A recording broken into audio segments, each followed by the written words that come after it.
Allô tout le monde, j'espère que vous allez bien. Aujourd'hui, j'ai décidé de filmer une vidéo en même temps que je me préparais. J'ai décidé d'utiliser ma palette Moderne Renaissance d'Anastasia. Si vous êtes intéressé de voir comment j'ai fait, continuez de regarder la vidéo.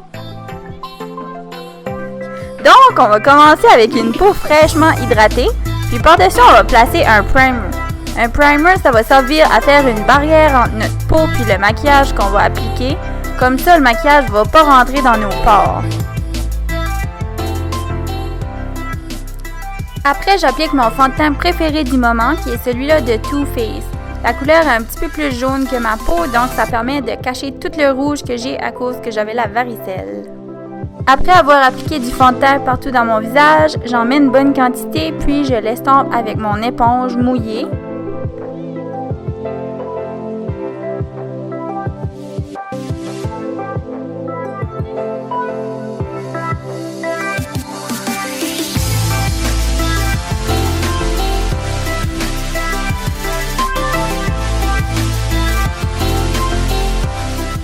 Quand j'ai fini d'estomper mon fond de teint sur ma peau, j'ajoute du cache-cerne en dessous de mes yeux, sur mon nez puis sur mon front. Des fois, j'en mets sur mon menton juste pour donner un petit peu plus de luminosité. J'utilise encore mon éponge pour blender le tout dans ma peau.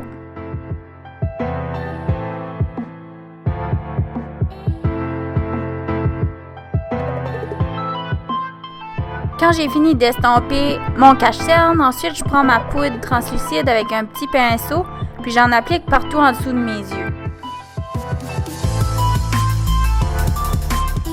Le truc pour que votre cache-cerne dure toute la journée, c'est d'appliquer de la poudre par-dessus, comme ça, ça va pas creaser en dessous des yeux.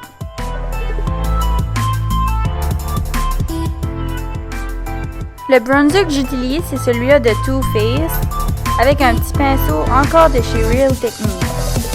Je vais venir bien définir le creux de ma joue en faisant la chère face de poisson. C'est important de faire la face de poisson. Ensuite, je vais en ajouter sur mon front, comme si j'ai pogné un gros coup de soleil puis j'ai bronzé partout sur mon visage.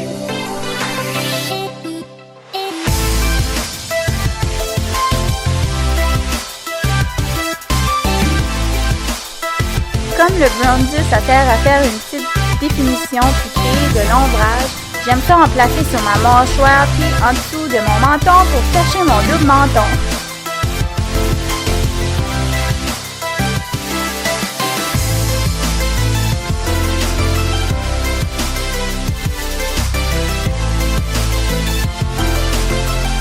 La dernière chose que je fais pour le bronzer, je prends ma broche Duo Fib pour bien estomper et être certaine que j'ai pas deux barres brunes chaque côté de la face.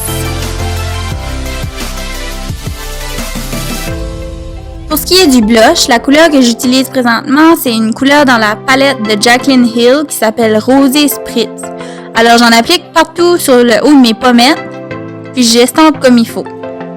La dernière chose que je viens faire pour avoir un teint lumineux, c'est d'ajouter un petit peu d'illuminateur sur le dessus de mes joues.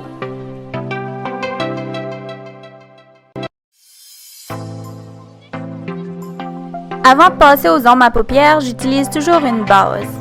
En utilisant une base, on fait certain que notre ombre à paupières va durer beaucoup plus longtemps. Aujourd'hui, je testais celle-là de NYX qui est d'une couleur de peau. La première couleur que je vais prendre est la plus pâle de la palette, puis je vais en appliquer partout jusqu'à mon sourcil. Après ça, je vais prendre un pinceau à définition avec une couleur plus beige pour venir définir le creux de mon œil. J'en applique partout puis je fais certain de blender beaucoup. Quand j'ai fini avec un autre pinceau, je viens prendre une couleur un peu plus foncée de la palette pour encore définir plus le creux de mon œil.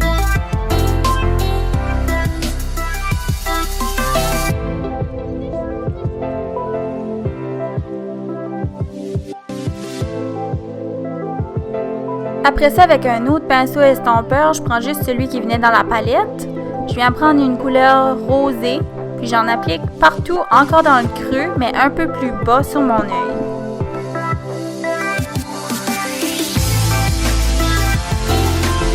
J'ai aussi décidé d'ajouter la couleur rouge la plus foncée de la palette. Comme ça va venir définir encore plus le creux de l'œil. Avec un pinceau plus petit et plus dense, ça veut dire qu'il est plus épais, je vais venir appliquer la couleur or partout sur ma paupière mobile. J'ai décidé de mouiller ma brosse pour que l'ombre à paupières devienne plus intense. Donc moi, je prends mon Fix Plus de chez MAC, mais vous pourriez aussi bien prendre de l'eau. Donc comme vous voyez, l'ombre à paupières devient plus liquide et plus intense.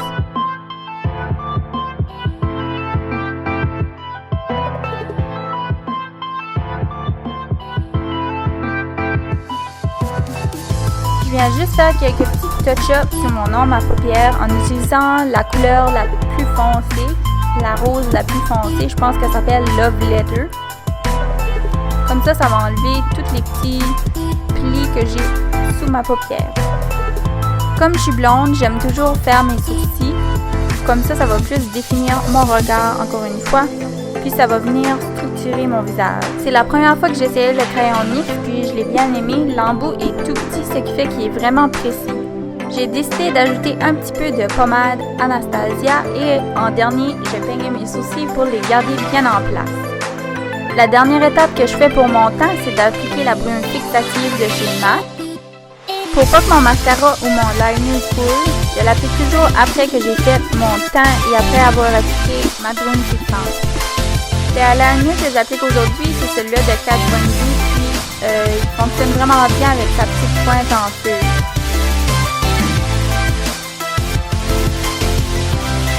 En dernier, je viens appliquer un rouge à lèvres.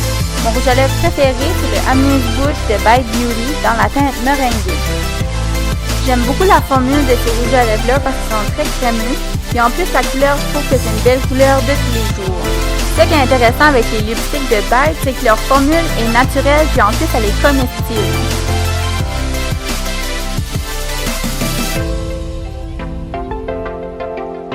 Voilà, c'est ce qui complète mon look. J'espère vraiment que vous allez apprécier. N'hésitez surtout pas à me laisser des suggestions en commentaire et placez un thumbs up si vous avez aimé. On se voit dans une autre vidéo. Bye bye!